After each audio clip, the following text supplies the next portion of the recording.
చాలామందికి ఒక నమ్మకం ఉంటుంది, ఒక మంచి పెద్ద కంపెనీలో డబ్బు పెడితే ఖచ్చితంగా లాభాలొస్తాయని. కానిది నిజమేనా? ఎప్పుడూ అలానే జరుగుతుందా? ఈరోజు మనం 5 ఏళ్ల క్రితం టీసీఎస్లో పెట్టిన ₹1,00,000 పెట్టుబడి కథను విశ్లేషిద్దాం. ఈ ఫలితం చూస్తే మీరు నిజంగా ఆశ్చర్యపోతారు. సరే, ₹1,00,000 తీసుకుని టీసీఎస్ లాంటి పెద్ద టెక్ కంపెనీలో 5 ఏళ్ల క్రితం పెడితే ఏమవ్వాలి? సహజంగానే మంచి లాభాలొస్తాయనే అనుకుంటాం గదా. అయితే స్టాక్ మార్కెట్లో వాస్తవాలు మన అంచనాలకు చాలాసార్లు భిన్నంగా ఉంటాయి. ఇప్పుడు లెక్కల్లోకొద్దాం. చేతిలో ఉన్న ₹1,00,000తో అప్పుడు ఒక్కో షేర్ యావరేజ్గా ₹3,100 ఉంది. ఆ ధరకు 32 టీసీఎస్ షేర్లు కొన్నారు. మొత్తం ఖర్చు ₹99,200 అయింది. అంటే ఓ ₹800 చేతిలో మిగిలిందనమాట. మొత్తంగా ఈ 5 ఏళ్లలో కొన్న ఆ 32 షేర్ల మీద వచ్చిన టోటల్ డివిడెండ్ ఎంతో తెలుసో? 14,432. ఇది వచ్చిన నష్టాన్ని కొంచెం తగ్గించడానికి హెల్ప్ చేసింది. టీసీఎస్కి ఒక మంచి పేరుంది, వాళ్ల షేర్ హోల్డర్లకు ఉదారంగా డివిడెంట్లు ఇస్తారని. అందుకే ఇక్కడ మనం చూస్తే ప్రతి సంవత్సరం స్టాండర్డ్ ఇంకా స్పెషల్ డివిడెంట్లు అన్ని కలిపి ఒక్కో షేరు మీద మొత్తం ₹451 వచ్చింది. మార్చ్ 2021లో టీసీఎస్ స్టాక్ చాలా కాస్ట్లీగా ట్రేడ్ అవుతోంది. అంటే దాని ప్రైస్ టు ఎర్నింగ్స్ లేదా పీఈ రేషియో సుమారు 36 దాకా ఉంది. కాని 5 ఏళ్లు గడిచేసరికి మార్కెట్ సెంటిమెంట్ మారింది.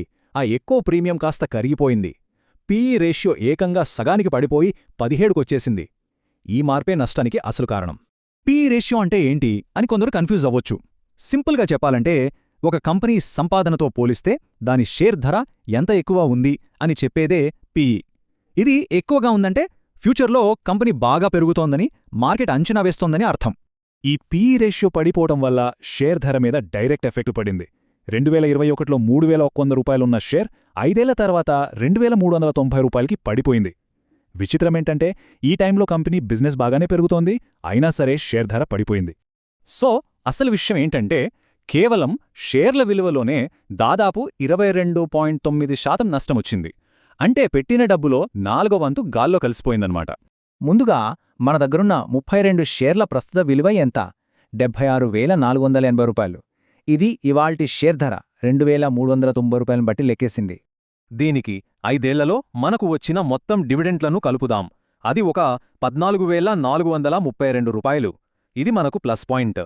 అంతేకాదు, మొదట్లో షేర్లు కొన్నాక కొంచెం డబ్బు మిగిలింది కదా, ఆ ₹800ని కూడా మర్చిపోకూడదు.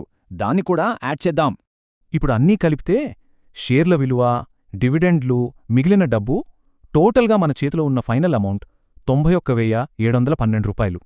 ఏకంగా ₹8,288 నష్టం. ఈ మొత్తం కథ నుంచి మనం నేర్చుకోవాల్సిన అతి ముఖ్యమైన పాఠం ఒకటుంది. పెట్టుబడిలో లాభం రావాలంటే కంపెనీ మంచిదైతే సరిపోదు, మనం కొంటున్న ధర కూడా కరెక్ట్గా ఉండాలి. తప్పుడు ధరకు కొంటే ఎంత గొప్ప కంపెనీ అయినా నష్టాలు తెచ్చిపెట్టగలదు. సింపుల్గా చెప్పాలంటే గుర్తుపెట్టుకోవాల్సినవి మూడు విషయాలు. 1. మంచి కంపెనీ వేరు, మంచి ఇన్వెస్ట్మెంట్ వేరు. తప్పుడు ధర కొంటే మంచి కంపెనీ కూడా చెడ్డ ఇన్వెస్ట్మెంట్ అవుతుంది. 2. చాలా ఎక్కువ పీఈ రేషియో ఉన్నప్పుడు కొనడం రిస్క్ ఎక్కువ. 3. డివిడెండ్లు హెల్ప్ చేస్తాయి, కానీ పెట్టుబడిలో వచ్చిన నష్టాన్ని ఎప్పుడూ పూడ్చలేకపోవచ్చు. చివరగా ఒక ప్రశ్న. ఇవాళ మార్కెట్లో ఇలాగే చాలా ఎక్కువ ప్రీమియంతో ట్రేడ్ అవుతున్న మంచి కంపెనీలు చాలా ఉన్నాయి కదా, వాటిలో ఏవి రాబోయే 5 ఏళ్లలో ఇలాంటి పరిస్థితినే ఎదుర్కోవచ్చు? ఈ పాఠం ప్రతి ఇన్వెస్టర్కు గుర్తుండాలి.